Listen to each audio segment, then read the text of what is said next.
आम्ही सर्वजण सकाळी साधारण 10:15ला उठलो तेव्हा झपाट्याचा गोंधळ कुठेच नव्हता. आमच्या आया चुलीजवळ होत्या, तर आजी आत्याच्या चुलीजवळ अजून झोपलेली होती आणि आत्या जनावरांचं दूध काढत होते. जागरणामुळे इरली काकूसुद्धा सखा सखा म्हणून न रडता शांत झोपलेल्या होत्या. आमचे रामदास काका उठून आजीजवळ गेले आणि म्हणाले, आये, अगं सातमाईंची समई पेटवून त्यांना पाणी ठेवायला हवं, तर मी मागचं दार उघडून जाऊ का? तेव्हा आजी घाईघाईनं म्हणाली, रामदास, हे बघ, तुम्ही कुणी मागल्या दारी जायचं नाही. मी जाऊन सातमाईंची समई पेटवून त्यांना पाणी ठेवून येते. आणि रामदास, वाड्याच्या ह्या लहान भूतांकडे तू लक्ष ठेव, नाही तर आजी आजी करून माझ्या मागे ती पळत येतील. आजी सातमाईंकडे निघाली तेव्हा आम्ही सर्वजण उत्सुकतेनं तिच्या मागे धावलो होतो. तेव्हा आजी दार उघडण्यापूर्वी वळून म्हणाली, कुणीही दाराबाहेर यायचं नाही, हे लक्षात ठेवा. एवढं बोलून तिने ते मागचं दार उघडलं आणि आम्ही बघतच राहिलो. त्या बाभळीच्या रानामधल्या त्या बांधावरून, परंतु वाड्याच्या फक्त मागच्या बाजूला गोलाकार अशी एकमेकाला चिकटून 5 लाल रंगाची लुगडी पसरवून ठेवलेली होती. तेव्हा आम्ही बघितलं, काळपट लाल रंगाची ती लुगडी अत्यंत जुनी पुराणी आणि जागोजागी भोकं पडलेली, अगदी जीर्ण होती. त्या लुगड्याच्या प्रत्येक भोकात बाभळीचे लांब काटे रुतलेले होते आणि त्या मळकट दुर्गंधीयुक्त लुगड्यावर लांब लचक असे राक्षसी केस अंथरून ठेवलेले होते. आम्ही सगळेजण अगदी भयचकित नजरेनं आमच्या झपाट्याची ती खरीखुरी लुगडी प्रत्यक्ष बघत होतो. मला आज देखील आठवतंय, ती खूप जुनी लुगडी हातमागावर विणलेली होती, परंतु अजून त्या लालसर मळकट दुर्गंधीयुक्त लुगड्याच्या त्या काठावरची ती हिरवट रंगाची छटा फार सुरेख दिसत होती. तरीही त्या प्रत्येक लुगड्याचे पदर झिरमिरून फाटलेले होते. त्या भोकाभोकाच्या लुगड्यावर चांदीसारखे पातळ गोल असे शिक्के जागोजागी चिकटवलेले होते. आजी वळून म्हणाली, रामदास, या झपाट्यानं आपलं हद्दी करून ठेवलेली आहे. तेव्हा या लुगड्यांना नागो येईपर्यंत स्पर्श करता येणार नाही, म्हणून मी पुढच्या दारानं डावीकडून सातमाईंकडे जाते. आता हे दार नागो येईल तेव्हाच उघडायचं. तेव्हा आम्ही समोरच्या त्या झपाटलेल्या रानाकडे बघितलं, तर आत्ता तिथे पूर्वीसारखी नीरव शांतता होती. तिथलं वातावरण अगदी पूर्वीसारखंच होतं. तरी देखील आम्हाला असं जाणवलं की तिथल्या वातावरणात एक हिरवट उग्र असा गंध भरलेला आहे. बाभळीची शेंग हातात घेऊन ती चुरून त्या शेंगेचा गंध घेतला तर येतो ना, तसा गंध पसरलेला होता. आजीनं ते मागचं दार लावून घेतलं आणि ती पुढच्या दारानं सातमाईंकडे जाऊन त्यांची समई पेटवून त्यांना पाणी ठेवून आली होती. आजी सातमाईकडे जाऊन आल्यावर रामदास काका आजीला म्हणाले, आई, सातमाई काही करू शकणार नाहीत का? झपाटा त्यांना वचकून असतो ना. तसा आजी म्हणाली, रामदास, सातमाई झोपल्यावर झपाटा जागा होऊन फिरतो आणि ही रूढी अगदी पहिल्यापासून चालत आलेली आहे. म्हणजे आपल्या सातमाई आणि आपला झपाटा शेजारी शेजारी आहेत. झपाट्यानं सातमाई जाग्या असताना, म्हणजे दिवसा काही आगळीक केली असती तर सातमाईंनी त्याला सोडलं नसतं, परंतु त्या झोपल्यावर जाग्या झालेल्या झपाट्याला विनाकारण काही करणार नाहीत. त्यात आपल्या मुलांनी नसता शहाणपणा करून त्या झपाट्याला जागवलं आहे. म्हणून आपण आता काहीही न करता फक्त नागोची वाट बघायची. तुम्ही कुणीही शेतावर न जाता वाड्यातच राहायचं, दारं बंद ठेवायची. आनंदी आणि गुणा काष्टा रामोशाकडे जाऊन त्यांना शेताला पाणी पाजायला सांगून 3 दिवस शेताकडे लक्ष ठेवायला सांगून येतील. झपाट्यानं रामदासाच्या आणि शिवाच्या अंगाला स्पर्श केला आहे. आपल्या पोरांची नावं त्याने घेतली आहेत, तर उगाच आपण का म्हणून धोका पत्करायचा? आता झपाटा 7 नंतर जागा होतो, तर आपण दिवसासुद्धा थोडी सावधगिरी घेतलेली बरी ना. तेव्हा शिवा काका म्हणाले, आये, मी जाऊन नागोला घेऊन येऊ का? आजी म्हणाली, शिवा, नाही हां. अरे, तू एसटीने जाणार आणि कदाचित तू पोहोचेपर्यंत ते तिघं लॉरीनं पोचतील सुद्धा. त्यात नागोला तंबाखूचा सौदा करायचा आहे, खतं बी बियाणं आणायची आहेत, तातूला बैलजोडी घ्यायची आहे. आणि एवी तेवी ते गेलेच आहेत ना, तर त्यांना सगळी खरेदी आटोपून येऊ देत.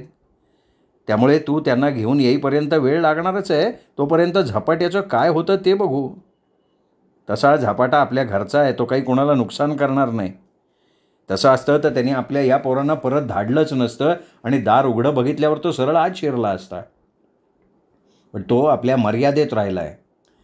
आता तुम्हाला मार पडला तो तुम्ही त्याला अडवायला गेलात म्हणून.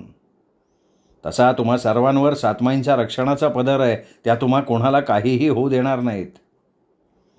आजी हे बोलत असताना आतून इरली काकू एकदम सखा सखा करून किंचाळून रडायला लागल्या. तशी माझी आजी गप्प झाली. सकाळी आमच्या वाड्याच्या भोवतालचं वातावरण पूर्वीसारखं शांत होतं. कुठेही कसलाही आवाज नव्हता. तरीही आम्ही सगळेच जण त्या झपाट्याच्या दबावाखाली होतो. आणि अचानक मला वाटलं, इथल्या एका आदिशक्तीला माझं नाव माहिती आहे. तिने मला माझ्या नावानं बोलवलं होतं. आणि मला आठवलं, तिने मला सरस्वते असं न म्हणता सरस्वती असं ती म्हणाली होती. माझ्या नावाचं शेवटचं अक्षर ती हे तिनं अगदी लांब ओढून म्हटलं होतं. मला त्यावेळी इतकं कसं तरी झालं की मी उठून आजीच्या कुशीत शिरून ढसाढसा रडायला लागले. आजी आश्चर्यानं म्हणाली की सरस्वते, अगं तुला असं एकदम रडायला काय झालं? मी रडत तिला घट्ट धरून म्हणले, आजी त्या झपाट्यानं मला सरस्वती म्हटलं होतं. आपला सखासुद्धा मला सरस्वती म्हणायचा. आणि आजीनं काही न बोलता मला घट्ट जवळ घेऊन ती माझ्या डोकीवरनं हात फिरवत गप्प बसून राहिली होती. तो सगळा दिवस मुंगीच्या पावलांनी हळूहळू जात राहिला. बाबा काका सगळेजण आपापल्या चुलीजवळ बसले होते. आत्या आपल्या चुलीजवळ बसली होती. सातमाईंचं जेवण पाणी आजीनं समोरच्या दारानं जाऊन ठेवलं आणि आता ती आम्हा पोरांना घेऊन ओसरीवर बसली होती. तेव्हाच आत्मा दादा तिला म्हणाला, आजी सातमाई चांगले आहेत तर झपाटा वाईट आहे का गं? आजी म्हणाली, हे बघ आत्मा, कधीच कोणी वाईट नसतं. परंतु वातावरणातल्या काही अनैसर्गिक गोष्टींची उगीच कोणी उकल करायला बघू नये. कारण निसर्गातल्या काही अनैसर्गिक गोष्टींपुढे मनुष्य प्राणी हा एखाद्या मुंगीपेक्षा क्षुद्र असतो, अगदी आपल्या मातीतल्या मोरा इतका.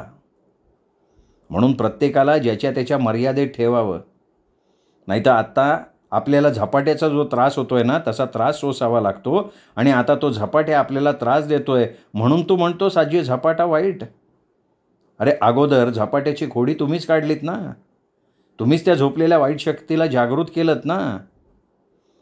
तसं मी चटकन म्हणाले, आजी तू झपाट्याला वाईट शक्ती म्हणालीस, त्याचा अर्थ झपाटा वाईट आहे ना. आणि तू म्हणतेस कोणी वाईट नसतोही. आजी माझ्या डोक्यावर टपली मारून म्हणाली, सरस्वते नको त्या ठिकाणी तुझं डोकं बरं चालतंय हा. पण आता इरली काकूंचा ताप थोडा उतरला होता. आत्या तिच्या चुलीजवळ होती. तरी त्यांची आत्मा तुकाला इथे बोलव अशी भुणभुण चालूच होती. त्यातच त्या आत्याकडे बडबडत होत्या, बघ आनंदे, मी जरा आजारी पडले तर त्या सरस्वतीनं यमी चिंगीला लगेच त्या बाभळीच्या रानात नेलं. आता एक करून त्यांचं समाधान झालं नाही तर त्या आता माझ्या आत्मा तुकाच्या जीवावर उठल्या. त्यावेळी त्यांचं हे बोलणं बाहेर स्पष्टपणे ऐकू येत होतं. सगळेजण माझ्याकडे बघत होते. तेव्हा आजीच म्हणाली, जरा कुठं या इरलीला बरं वाटलं की सुरू झालं हिचं तुणतुणं. तेव्हा रामदास काका आमच्या चुलीजवळ बाबांबरोबर बसून यंदा तंबाखूला साधारण किती भाव मिळेल हे बोलत होते. आमचा आत्मादादा एकदम उठला. तसं आजीनं त्याचा हात धरून त्याला बसवत म्हणाली, आत्मा तुझी आई आजारी आहे आणि सरस्वती शहाणी आहे, तेव्हा तू तिथे काही बोलायला जाऊ नको. आत्मादादा आजीला न जुमानता आपल्या आईकडे गेला आणि म्हणाला, आई तू सरस्वतीला उगाच वाटेल ते बोलू नको. त्या कुणी आम्हाला बाभळीच्या रानात नेलं नाही तर आम्हीच त्यांना आमच्याबरोबर नेलं होतं. हे जे काही घडलंय ते सगळं माझ्या आणि तुकारामामुळे घडलंय. तसं आत्या पण इरली काकूंना म्हणाली, वहिनी तू उठ सूट सरस्वतीला बोलू नकोस, अजून ती लहान आहे. अशानं तिच्या मनावर परिणाम होईल. इरली काकू तरीही म्हणाल्या की आनंदे ती पोरगी फार अशुभ आहे म्हणून मी हे बोलते. त्यावेळी आजीने माझ्याकडे बघितलं तर मी डोळ्यात पाणी आणून खाली मान घालून बसले होते.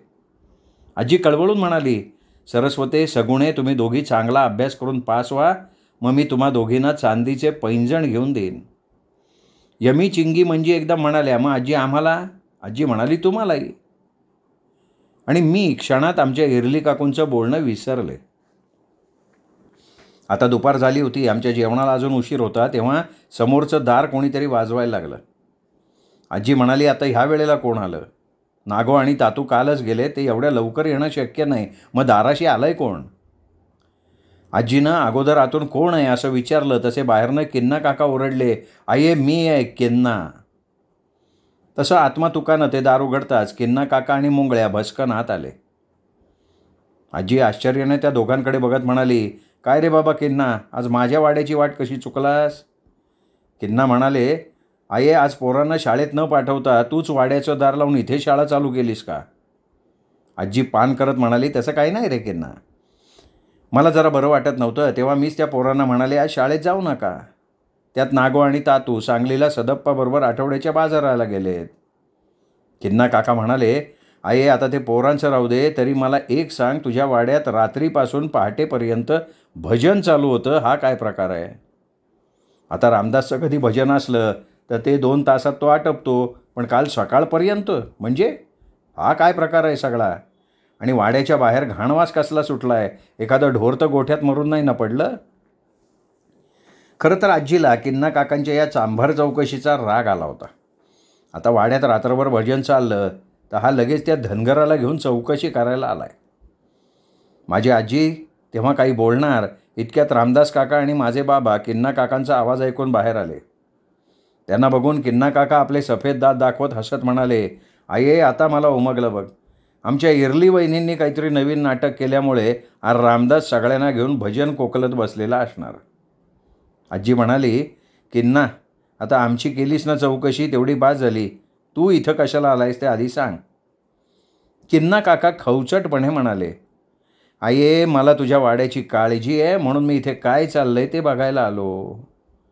आये अगं जर तुझ्या वाड्यात असा भजनाचा कार्यक्रम होता तर तू मला का नाही बोलवलंस? मी माझा वाडा घेऊन इथे आलो असतो. तेवढ्यात माझ्या आईनं किन्ना काकाला आणि मुंगळ्याला चहा आणून दिला. आजी उठत म्हणाली, किन्ना मी जरा आत जाते. चला रे पोरांनो, तुम्ही सगळेजण अभ्यासाला बसा. अशा प्रकारे आजीने किन्ना काकांना टाळलं होतं. नंतर किन्ना काका रामदास काका आणि माझ्या बाबांबरोबर इकडच्या तिकडच्या गोष्टी करून निघून गेले. तेव्हा आजी बाहेर येत म्हणाल्या, नशीब हा इथे असताना शिवा आणि विठ्ठल बाहेर आले नाहीत. मेला दुसऱ्याच्या घरी काय चालतंय हेच बघायला धावतो. तेव्हा आई कब्बशी न्यायला आली तशी आजी तिला रागवून म्हणाली, शेवंते आपल्या दाराशी कुणी आलं की लगेच चहा द्यायची गरज असतेच का? आणि तो किन्ना कधी आला की त्याला आंबट ताक दे. दरिद्री मेला आता त्या धनगराला घेऊन फिरतोय. आपल्या आईला चिडलेलं बघून रामदास काका म्हणाले, आये जाऊ दे ग, त्या किन्नाची सवय आपल्याला माहीत नाही का? आजी म्हणाली, अरे रामदासा तो इथे आपली चौकशी करण्यासाठी आला याचं मला काही नाही रे, पण त्या परक्या धनगराला घेऊन यायची गरज होती का? म्हणजे आम्हा खोताना काही किंमत नाही? त्यात तो इरलीला कसं बोलला बघितलंस ना, तेही त्या धनगरासमोर. रामदास काका म्हणाले, आये त्या किन्नाचं जाऊ दे, तो तसाच आहे बेवारशी. पण तुला एक जाणवलं का? किन्नाला आपल्या भजनाचा आवाज ऐकू आला, परंतु काल बाहेर झपाट्यानं जो गोंधळ घातला होता तो काही त्याला ऐकू आला नाही. नाहीतर त्यांनी त्याबद्दल चौकशी केली असती. पण किन्ना फक्त आपल्या भजनाबद्दलच बोलला. म्हणजे आहे त्या झपाट्याचं नाचगाणं फक्त आपल्या वाड्यापुरतंच होतं. आजी म्हणाली, रामदास तू म्हणतोस ते खरं आहे. नाहीतर तो मेला किन्ना रात्रीच काय चाललंय ते बघायला इथे धावून आला असता. तेव्हा हसत हसत आत्मा दादा म्हणाला, मग जे काकांची मज्जा झाली असती तो झपाटा म्हणाला असता, ये किन्ना ये, भाकर तुकडा खाऊन जा, भाकर तुकडा लागतो गोड, किन्नाच्या दंडात आहे जोर. आजी म्हणाली, आत्मा ह्यापुढं हे गाणं कधीच म्हणायचं नाही. पोरांनो इथे जे झपाटा प्रकरण झालं ते कुठे बाहेर किंवा शाळेत कोणाला सांगायचं नाही, समजलं ना? तशा आम्ही माना हलवल्या. त्या संध्याकाळी आजीनं 5:30 वाजता सातमाईंच्या समयीत तेल घालून त्यांना पाणी ठेवलं. त्या रात्री जेवणास उशीर आहे म्हणून रामदास काका आम्हा पोरांना ओसरीवर बसून लहान हनुमंतानं सूर्याला कसं गिळलं याची कहाणी सांगत बसले होते. माझे बाबा आणि काकाही ती कहाणी ऐकत पान खात बसले होते आणि आजी आत्याच्या चुलीजवळ भाकऱ्या करत होती तर आत्या इरली काकूंच्या चुलीजवळ होती. थोड्या वेळानं 7 वाजले तसे अचानक आमच्या गोठ्यातली सगळी जनावरं एकदम घाबरल्याप्रमाणे हंबरायला लागली. घाईघाईनं आजी आनंदी आत्या गोठ्याजवळ गेल्या तेव्हा ती जनावरं शांत झालेली होती. तेव्हाच आमचं मागचं दार सतत कोणीतरी जोरजोरात ठोठवायला लागलं आणि एकदम कालच्यासारखंच बाहेर गोंधळ सुरू होऊन ते या पोरांनो गाणं सुरू झालं. परंतु लयबद्ध चालीचं ते गाणं आता तो मोठ्या आवाजात म्हणत, किंचाळत, वाड्याच्या भिंतीवर धडापाडा धडका मारत, दारं हलवत, गोल गोल धावत सुटला होता. त्यावेळी मात्र त्याचं रूप फार आक्रमक झालं होतं. तेव्हा कधी नाही ते माझी आजीसुद्धा जरा घाबरल्यासारखी झाली. शेवटी ते सगळं आती झाल्यावरती एकदम उठली, मागच्या दारी जाऊन जोरात म्हणाली, झपाट्या, आता तू जास्त गोंधळ घालायला लागलायस. गप्प बस, नाहीतर मी आता लाठी आणि तुझं डोकं फोडीन. माझ्या रानात राहून तू माझ्याच वाड्याला त्रास देतोयस. थांब, आता उद्या नागो आला ना की सातमाईंना सांगून त्याला तुला तिथनं बाहेर काढायला सांगते. आजी असं ओरडून म्हणाल्यावर तो बाहेरचा गोंधळ शांत झाला होता. परंतु नंतर पुन्हा ते मंजूळ आवाजातलं गाणं, या पोरांनो या, सुरू झालं. ते हसणं, बांगड्यांची किणकिण सुरू झाली. म्हणजे मघाशी पिसाळलेला झपाटा आता थोडा शांत झाला होता. आजी म्हणाली, आनंदे, चल सर्वांना जेवायला ओसरीवर वाढ. आम्ही सगळे ओसरीवर जेवायला बसलो, पण आमचं कोणाचंच लक्ष त्या जेवणाकडे नव्हतं, तर आमचं लक्ष बाहेरच्या गोंधळाकडे होतं. आजी ओरडून आम्हाला म्हणाली, हे बघा, सगळ्यांनी जेवणाकडे लक्ष द्या, त्या झपाट्याला बसू दे नाचत गाजत. तेव्हा आजीच्या ह्या बोलण्यावर कोणीतरी हुंकार देत जोरजोरानं टाळ्या मारत हसत सुटलं होतं. नंतर एकदम कर्कश आवाज आला, आत्माराम, तुकाराम, सरस्वती, यमी, चिंगी, तुम्ही बाहेर या. माझ्याबरोबर झिम्मा खेळायला या. मला तुम्ही 5 जण हवेत. हे ऐकून आम्ही इतके घाबरलो. तेव्हाच ते ऐकलेल्या इरली काकू बाहेर धावत आत्या. आत्मा तुकाला घट्ट धरून, ह्या पोरींनी माझ्या पोरांना खाल्लं करून मोठ्यानं रडायला लागल्या. रामदास काकांनी त्यांच्या दंडाला धरून त्यांना ओढत आणून बाजेवर आदळले आणि ओरडले, इरले, पुन्हा तू बाहेर येऊन तमाशा केलास तर बघ. तेवढ्यात आनंदी आत्या आत येऊन म्हणाली, रामदास तू बाहेर जा, मी बघते वहिनीकडे. इकडे अशी त्या झपाट्यानं आमची नावं घेतल्याबरोबर आमची जीभ हंबेरी उडाली, काही विचारू नका. यमी चिंगेनी तर आजी आम्ही झपाट्याबरोबर झिम्मा खेळणार नाही असं म्हणून भोकाड पसरलं. आजी वैतागली आणि म्हणाली, यमे चिंगे गप बसा गं. तेव्हा आजीला झपाट्याचा विलक्षण राग आला होता. जरी आम्ही मुलांनी नकळत झपाट्याला जागवलं होतं तरी त्यांनी इतका त्रास द्यायला नको असं तिला वाटत होतं, कारण हा झपाटा आमच्या खोतांचा होता. वर्षातून एकदा त्याला आम्ही जेवणावळ घालत होतो. तरी झपाट्याचं असं वागणं आजीच्या मनस्तापाला कारणीभूत ठरलेलं होतं. नंतर आमची जेवणं झाल्यावर रामदास काका माझे फार फार आवडते मनाचे श्लोक आम्हाला सांगत बसले होते. त्यावेळी ते म्हणाले, नाही निर्मळ जीवन तिथे काय करील साबण, तैसे चित्त शुद्ध नाही तेथे बोध करील काही. पुढे ते म्हणाले, या छान श्लोकाचा अर्थ आहे, जिथं अंग धुवायचं पाणीच निर्मळ नाही तिथे साबण लावून उपयोग काय. मुळात अंतःकरण शुद्ध नसेल, म्हणजे जर चित्तच शुद्ध नसेल तर बोधाचे धडे त्यांना देऊन उपयोग होत नाही. म्हणूनच पुढे तुकाराम म्हणतात, अंगी लागो नेदी मळ, म्हणजे तुमच्या जीवनात कुठल्याही मलिनतेचा स्पर्श होऊ देऊ नका, आणि तेच मानवी जीवनाचं सार्थक किंवा प्रयोजन आहे. एवढं सांगून रामदास काका उठले आणि म्हणाले, आये मी आता थोडा वेळ भजन करणार आहे, नंतर आपण झोपू. मग 2-3 तास रामदास काकांनी भजन केलं. त्यावेळी आमचा झपाटा आमच्या वाड्याभोवती नाचत असताना आम्ही पोरं आमच्या आयांच्या कुशीत गाढ झोपी गेलो होतो. त्या रात्री मी स्वप्नात झपाटा अक्कीबरोबर एकटीच त्या बाभळीच्या रानात झिम्मा खेळत होते. पण मध्येच तो झपाटा आमची इरली काकू झाली. नंतर खरंच मी गाढ झोपी गेले ते एकदम सकाळी उठले. त्या दिवशी सकाळीच रामदास काका माझ्या आजीला म्हणाले, आये आता नागो येईपर्यंत सर्वांनी ओसरीवरच न्याहारी आणि जेवणं करायची. आणि अनेक महिने अशा सर्वांच्या एकत्र सहवासाला मुकलेल्या रामदास काकांचं मन तिने ओळखलं आणि ती कळवळ्यानं म्हणाली, होय रे पोरा, आपण सगळेजण एकत्र जेवूया. त्यावेळीही आम्ही दुपारी न्याहारी करत असताना किन्ना काका मुंगळ्याला घेऊन दार ठोठावून भस्कन आत आले आणि आम्हा सगळ्यांना असं ओसरीवर न्याहारी करताना बघून आश्चर्यानं म्हणाले, आये ही काय भानगड आहे? तुझ्या वाड्याभोवती दुर्गंधी पसरली आहे. काल आणि आज तुझी पोरं शेतावर गेली नाहीत. रात्री परत तुझ्या वाड्यात भजन चालू होतं, म्हणजे नक्कीच इथे काहीतरी घोटाळा आहे. तुम्ही कुणाला ठार मारून गाडलं आहे का? म्हणजे मला तुझ्या वाड्याची काळजी वाटते आहे म्हणून मी बोलतोय बरं का. आजी रागानं त्यांना म्हणाली, हे बघ किन्ना, तू माझ्या पोरांची काळजी करू नकोस. माझी 6 पोरं मस्त आहेत. हां, तेव्हा तू तुझ्या वाड्याची काळजी घे, माझ्या वाड्याची चिंता तू करू नकोस. आणि चौकशीला येताना कोणा परक्याला घेऊन इथे येऊ नकोस. ते तुझ्या वाड्याला चालत असेल पण आम्हाला नाही चालणार. अरे लेकरा, हा सातमाईंचा खोताचा वाडा आहे.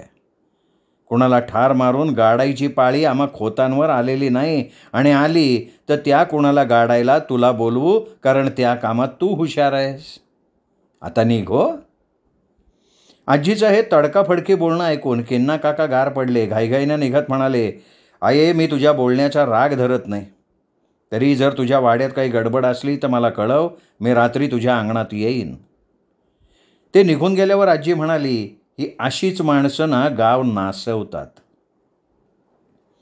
आमचे किन्ना काका गेले आणि थोड्या वेळानं रहीम मास्तर कालपासून आम्ही कुणी शाळेत का आलो नाही म्हणून चौकशी करायला आले. तेव्हा आजी त्यांना म्हणाली, मास्तरा आमच्या वाड्यात काही खाजगी धार्मिक विधी चालली आहेत, त्यामुळं पोरं अगदी सोमवारी शाळेत येतील. आमचे मास्तर ठीक आहे म्हणून चहा घेऊन गेले. आजी रामदास काकांना म्हणाली, रामदास उद्या नागो आणि तातू येणार आहेत. आजची रात्र कशी तरी पार पडली म्हणजे झालं. तेवढ्यात वाड्यासमोर ट्रक थांबल्याचा आवाज आम्ही ऐकला. आता मांजरीवाडीतलं कोणी असं मिरज, सांगली किंवा कोल्हापूरला गेलं की बहुतेक करून एसटीनं थांबत न येता सरळ ट्रकनं येऊन आमच्या सातमाईंच्या वाड्यासमोर उतरत. आत्ता ही ट्रक थांबल्याचा आवाज ऐकून आजी म्हणाली, कदाचित नागो आणि तातू तर आले नसतील ना. तशी आत्या म्हणाली, आये ते जाऊन फक्त 2 दिवस झालेत. तिथे गुरांचा बाजार शनिवारपर्यंत असतो, मग ते रविवारीच येतील ना. आत्या असं म्हणत होती की आमच्या समोरच्या दारावर जोरजोरात थापा पाडल्या. आत्मादादानं धावत धावत जाऊन दार उघडलं तर आमचे नागो काका आणि तातू आले होते. तसा आत्मादादा ओरडला, आजे नागो काका आणि तातू आले. त्यांना बघून आम्हा सगळ्यांना खूप आनंद झाला. आजी तर सुटकेचा श्वास सोडत म्हणाली, नागो आलास ते बरं केलं रे बाबा. नागो काका आम्हा सगळ्यांना असं ओसरीवर बसलेलं बघून आश्चर्यानं बघत राहिले. घाईघाईनं म्हणाले, आई अगं बाहेर दुर्गंधी कसली सुटली आहे. आपल्या वाड्यात जनावरांना काही झालं आहे का? आणि वाड्याचं दार बंद काय? ते रामदास काकांकडे बघत म्हणाले, अरे दादा तुम्ही कोणी शेतावर न जाता घरीच आहात? पोरंही शाळेत गेली नाहीत? ही काय भानगड आहे? तरीच सातमाई 2 वेळा मला म्हणाल्या, वाड्याकडे लवकर निघ. इरली वहिनी ठीक आहे ना? नागो काका असं सगळं एका दमात बोलले. सगळ्यांकडे बघायला लागले. तशी आजी म्हणाली, नागो जरा दमानं घे. अगोदर तुम्ही दोघं बसा, गुळपाणी घ्या, मग मी सगळं सांगते. मला सांग, तातूला बैलजोडी न घेता तुम्ही इतक्यात आलात कसे? नागो काका म्हणाले, आये ह्यावेळी शेती कामाचे बैल विकायला आले होते. तसे चांगले बैल विकायला आले होते, पण एक देखील बैलाची जोडी लवकुशसारखी नव्हती. या तातूला एक सुद्धा बैलजोड पसंत पडली नाही. तसा तोच म्हणाला, बाबा यावेळी आपण बैल घ्यायचे नाहीत, पुढच्या वेळी बघू. आणि त्याच दिवशी 2दा सातमाईंनी मला वाड्याकडे लवकर निघण्याचा सांगावा दिला. तरी मी बाजारहाट व्यवस्थित केला. शेताची बी बियाणं उत्तम दर्जाची घेतली. त्यात मी ऐकलं, मिरजेच्या जनावरांच्या बाजारात शर्यत खेळणारे बैल येतात, तेव्हा आता तातूला एकदा मिरजेला नेऊन तिथून बैल आणायचे असं ठरवून मी सदप्पाजवळ तसं बोललो आणि वाड्याची खरेदी करून लगेच निघालो. आमच्या नागो काकांनी आमच्या आयांनी दिलेल्या यादीप्रमाणे सगळं नीट आणलेलं होतं. त्यांनी आम्हा मुलांसाठी गुळाचे लाल बुंदीचे लाडू, गोड शेव, बत्तासे, पेढे, जिलेबी, गोड चणे फुटाणे आणले. आम्ही पोरं आमच्या पाट्या नेहमी फोडतो म्हणून प्रत्येकाला एक एक पत्र्याची पाटी आणली होती. तसंच आमच्या आत्मा तुकादादासाठी, धोंडीबा मुरली यशासाठी शर्ट हाफचड्ड्या घेतल्या होत्या आणि आम्हा मुलींसाठी रंगीबेरंगी रिबिनी, फुलपाखरी, क्लिपा, कचकड्याच्या गुलाबाच्या फुलाच्या वेण्या, बांगड्या, केसाला बांधायचे गोंडे असं पुष्कळ काही आणलं होतं. आमच्या आयांसाठी सुद्धा काही ना काही आणलं होतं. तातूनं इरली काकूंसाठी जाई काजळाची डबी आणि बांगड्या आणल्या होत्या. ते बघून आजी म्हणाली, तातू तू इरलीला हे विकतचं काजळ कशासाठी आणलंस? तुझी गुणा काकू गाईच्या तुपाचं छान काजळ करते. आम्ही सगळ्याजण तेच वापरतो. ही डबी का आणलीस तू? त्यापेक्षा दुसरं काहीतरी आणायचं. आजी हे म्हणत असताना इरली काकू तिथे पाय आपटत आल्या आणि म्हणाल्या, मी त्याला आणायला सांगितली होती. मला तुम्हा कुणाच्या हातचं काही नको. आणि नागो भाऊजी, माझ्या आत्मा तुकांना घेऊन या पोरीने काय घोळ करून ठेवलाय तो निस्तरा आधी. एवढं बोलून त्या ती काजळाची डबी आणि बांगड्या घेऊन आत गेल्या. तेव्हा आजीनं रामदास काकांकडे बघून जाऊ दे अशी खूण कली. आमच्या गुणा काकूने नागो काकांजवळ लुगडी ठेवण्यासाठी पत्र्याची पेटी मागवली होती. त्यांनी ती आठवणीनं आणली होती. कारण अनेक वेळा जत्रेला गेलेल्या शिवा काकूंनी अनेक वेळा मागून सुद्धा ती पेटी त्यांना घेऊन दिलेली नव्हती. आज नागो काकांनी ती मुद्दाम आणली. ती पत्र्याची पेटी चांगली मोठी ऐसपैस होती. गुणा काकूंना फार आवडली होती. त्या म्हणाल्या, नागो भाऊजी खरंच ही पेटी फार छान आहे, अगदी मला हवी तशी आहे. शिवा काका एकदम खेकसले. गुणे तू तुझी लुगडी ठेवायला एवढी महाग पेटी मागवलीस? अशानं तू वाड्याचं आणि माझं दिवाळे काढशील हो. नागो काका म्हणाले, शिवादादा ही पेटी मी वहिनीला घेऊन दिली आहे. शिवा काका म्हणाले, अरे तू आणली काय, मी आणली काय? पैसे आपल्या वाड्याचे गेले ना. लुगडी ठेवायला पेटीच कशाला पाहिजे?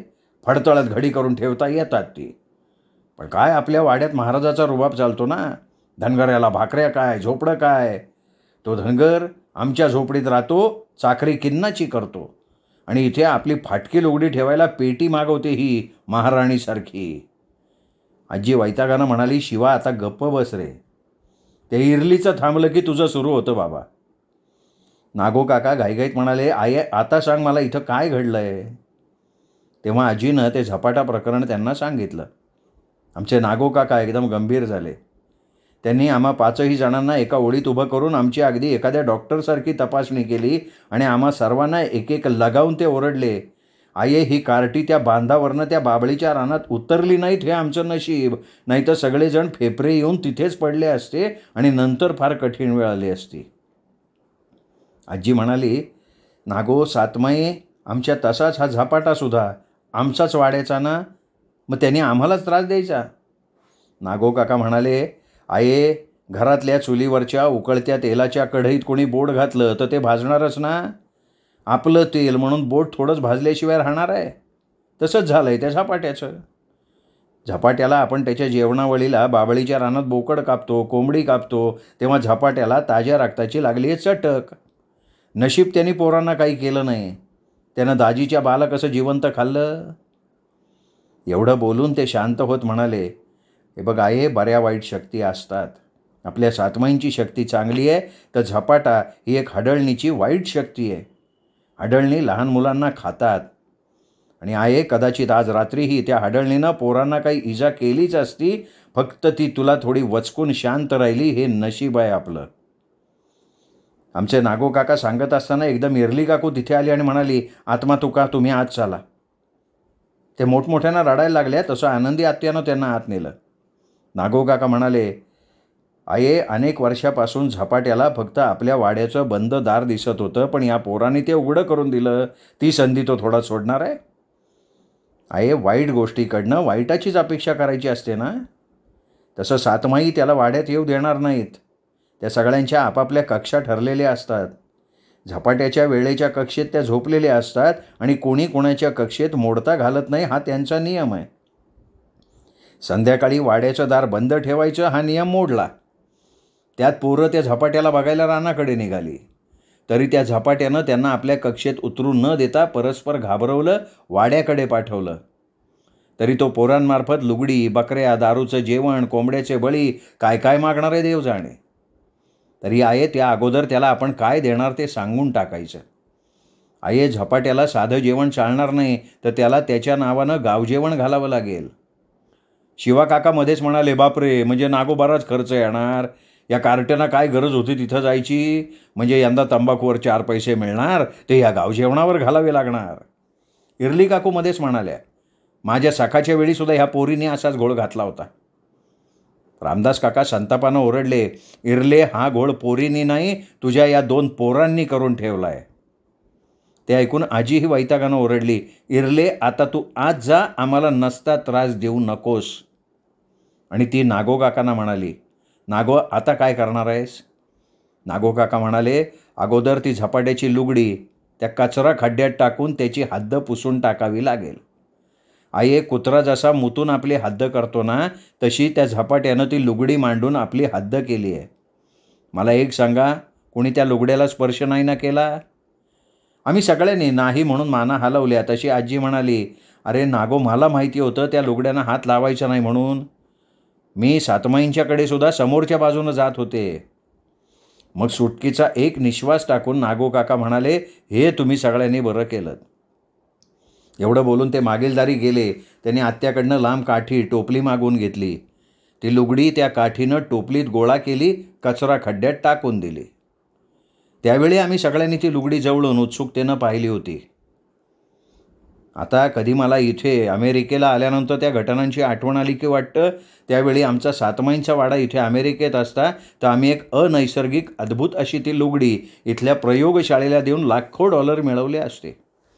पण त्यावेळी कुठं आमचं ते देशावरचं छोटंसं मांजरीवाडी आणि आता कुठे ते साता समुद्रापलीकडची अमेरिका.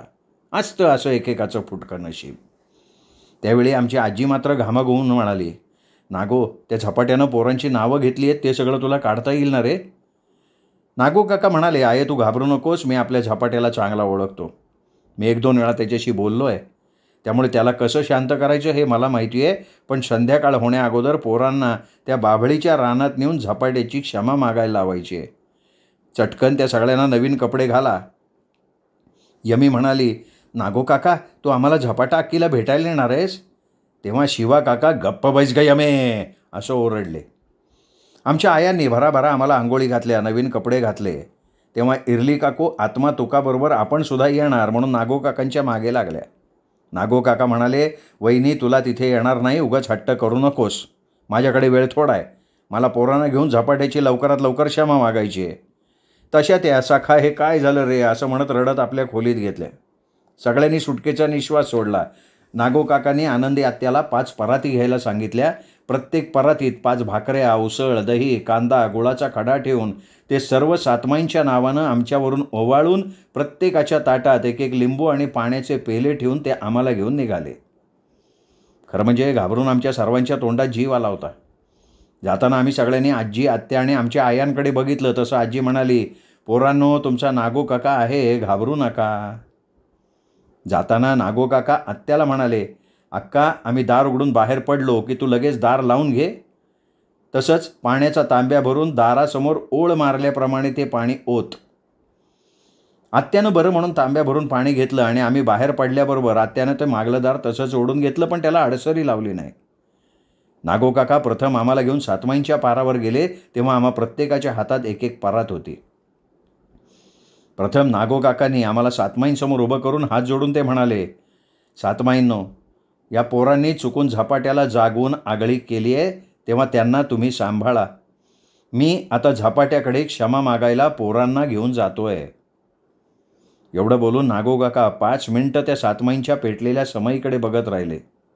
पण ती तशीच तेवत होती. तसा त्याने सुटकेचा श्वास सोडला. आम्हा पोरांना चला म्हणाले. वाड्यात आल्यानंतर आजीला म्हणाले, आये, जर त्यावेळी ती सातमाईची समई विझली असती तर मी पोरांना त्या रानात नेलं नसतं. तेव्हा सातमाईंनी सगळं आलबेलं आहे हे त्या समईवरनं नागो काकांना दाखवलेलं होतं. आम्ही बांधावरनं त्या रानाकडे जात असताना मी बघितलं, ते रान स्तब्ध उभं होतं. वारा पडल्यामुळे बाभळीचं पान म्हणून हलत नव्हतं, पण कोणीतरी आपल्याला बघतं ही भावना प्रखरतेनं आम्हाला जाणवत होती. आम्ही रानाच्या मध्ये गेलो, पण सूर्यप्रकाशाच्या कवडशात आम्हाला तिथे भीती वाटत नव्हती. ते आमचं पूर्वीचंच खेळण्याचं, दंगामस्ती करायचं रान होतं. नागो काकाने नंतर आम्हाला बाभळीच्या झाडासमोर उभं केलं. परातीतला लिंबू उचलून प्रत्येकाच्या डोकीवर धरून काहीतरी पुटपुटत त्या लिंबाचे प्रत्येकी 4 तुकडे केले. त्या 4ही दिशांना फेकत ते जोरात म्हणाले, सातमाईंनो, ह्या 5 जणांवर तुमचं रिंगण घाला. आणि आम्हाला जणू आमच्याबरोबर आजी असल्याचा भास झाला होता. नंतर नागो काका आम्हाला म्हणाले, तुम्हाला कसला त्रास झाला का? आम्ही हलकेच म्हणालो, हो काका, आम्हाला आमच्याजवळ आजी असल्याचा भास झाला आणि अजून होतोय. नागो काका म्हणाले, आता काहीही घडलं तरी घाबरायचं नाही, मी आणि आजी तुमच्याबरोबर आहेत हे लक्षात ठेवा. एवढं बोलून ते ओरडून म्हणाले, झपाट्या, मी खोताचा नागो बोलतोय. तू मला ओळखतोयस. हे बघ, तू सातमाईंबरोबर इथे राहायला आलास तेव्हा बाभळीचं रान तुला दिलं. दरवर्षी आम्ही तुला गाव जेवण घालतो. आता हे बाभळीचं रान तुझं आहे. पण वाडा आणि त्या वाड्यातली माणसं सातमाईंची आहेत हे लक्षात ठेव. त्यांच्या कक्षेत जाऊन त्यांना चिडवू नकोस. या 5 जणांनी तुझ्या कक्षेत येऊन आगळी केली आहे, पण त्यांना फक्त तुला बघायचं होतं. पण आता ते सगळेजण तुझी क्षमा मागून तुला जेवण ठेवणार आहेत. ते आत्मा दादाला म्हणाले, आत्मा, गुडघे टेक आणि म्हण, झपाट्या, मला क्षमा कर. नंतर आम्ही सर्वांनी गुडघे टेकून आमचं नाव घेऊन झपाट्याची क्षमा मागितली. आमच्या हातातल्या पराती झाडाच्या मुलाशी ठेवल्या. तेव्हा नागो काका पुन्हा ओरडून म्हणाले, झपाट्या, मी समजतोय तू ह्या पोरांना क्षमा केलेली आहेस. म्हणून सातमाईंच्या वाड्यातर्फे मी 5 बोकडं, 5 कोंबड्या इथे मारून वडे खीर करून 5 दारूच्या बाटल्या आणि 5 नवी लुगडी, खण आणि बांगड्या तुला ठेवून तुझ्या नावानं उद्या गावजेवण घालतो. नंतर तुझी ती जुनी लुगडी मी गावासमोर जाळून टाकणार आहे, कारण ती फार खराब झाली आहेत. तरी तू त्या गोष्टीला परवानगी दे. झपाट्या, तू पोरांना क्षमा करून गाव जेवण कबूल केलंयस हे आम्हाला दाखवून दे. नागो काका थोडा वेळ चाहूल घेत राहिले, पण काही घडलं नव्हतं. तेव्हा मला अचानक वाटलं की आमचं नाव घेणारा झपाट्या या बाभळीच्या पानं आणि काट्या आडून आम्हाला बघतोय. तेव्हाच मूर्ख यमी ओरडली, झपाट्या आकी, मी तुला माझी नवीन आणलेली पाटी पेन्सिल देईन. दचकलेल्या नागो काकाने तिला एक लगवून गप्प म्हणाले. त्यावेळी आम्हा पोरांना वाटत होतं इथे एक काल अमानवी जागृत अस्तित्व आमच्या नावानं हाका मारत नाचत नाचत गात होतं आणि ते सगळं सत्य होतं. इथे काय झालं होतं, नागो काका गाव जेवणाचं आणि आम्हा पोरांना क्षमा करण्याचं झपाट्याकडे बोलून ते त्याच्या होकाराची वाट बघत राहिले, तरी ते रान स्तब्ध होतं ते बघून नागो काका अस्वस्थ झाले होते. तेव्हाच यमी आपल्या पाटी आणि पेन्सिल देण्याबद्दल बोलली आणि त्याच क्षणी त्या शांत बाभळीच्या ओल्या रानात चक्रीवादळासारखं काहीतरी भिरभिरलं आणि अचानक ते रान एखादं वादळ यावं तसं गदा गदा हालायला लागलं. आम्ही सर्वजण घाबरलो, काकांना मिठी मारली, रडायला सुरुवात केली आम्ही. ते सगळं क्षणभर घडलं आणि पुन्हा सगळं रान पूर्वीसारखं स्तब्ध शांत झालं. नागो काका समाधानानं हसत म्हणाले, पोरांनो घाबरू नका, तुम्हाला झपाट्यानं क्षमा केली आहे, त्यांनी गाव जेवण कबूल केलंय, आता चला. त्या बांधावरनं जाताना आमचा तुका दादा म्हणाला, काका झपाट्यानं आम्हाला क्षमा केली ते काही मी ऐकलं नाही, तिथं झपाट्या होता कुठे? ते ऐकून नागो काका त्याचा कान पिळत म्हणाले, गप रे मूर्खा, तुमच्या या नसत्या उठाठेवीने हे सगळं घडलंय. तेव्हा आम्हा पोरींना तुका दादाचा कान पिळला म्हणून इतकं बरं वाटलं. आता तुका दादाला कळेल आमचा कान पिळल्यावर कसं दुखतं. जेव्हा आम्ही वाड्याचे तर दार उघडून आत आलो, सगळेजण चिंतेत उभे होते. तेवढ्या तिथे बसलेल्या इरली काकूनी आत्मा तुकाला मिठी मारली, माझ्याकडे रागानं बघत रडायला लागल्या. मला खरंच अपराध्यासारखं झालं होतं. रामदास काकांनाही ते जाणवलं. ते पुढे येऊन ओरडले, इरले आता बा झालं, तू चलात. आत्मा तुका दादा तिच्यापासून लांब होत म्हणाले, आई आम्ही ठीक होत, तू जा ना, आत जाऊन झोप ना. नंतर आम्ही ओसरीवर येऊन बसल्यावर नागो काकांनी सगळं सांगितलं, पण आजी चिंतेनं म्हणाली, नागो अरे लेकरा, तू झपाट्याला उद्या गाव जेवण घालतो असं का म्हणालास? निदान 2 दिवसांनी जेवण घालतो असं म्हणायचं ना रे. गाव जेवणासाठी तयारी करावी लागते. त्यात सगळं सामान म्हणजे बोकडं, कोंबड्या, लुगडी, खण हे आणून नंतर 7 वाजायच्या आत स्वयंपाक करायला लागेल आणि हे सगळं इतक्या कमी वेळात करणं कठीण आहे.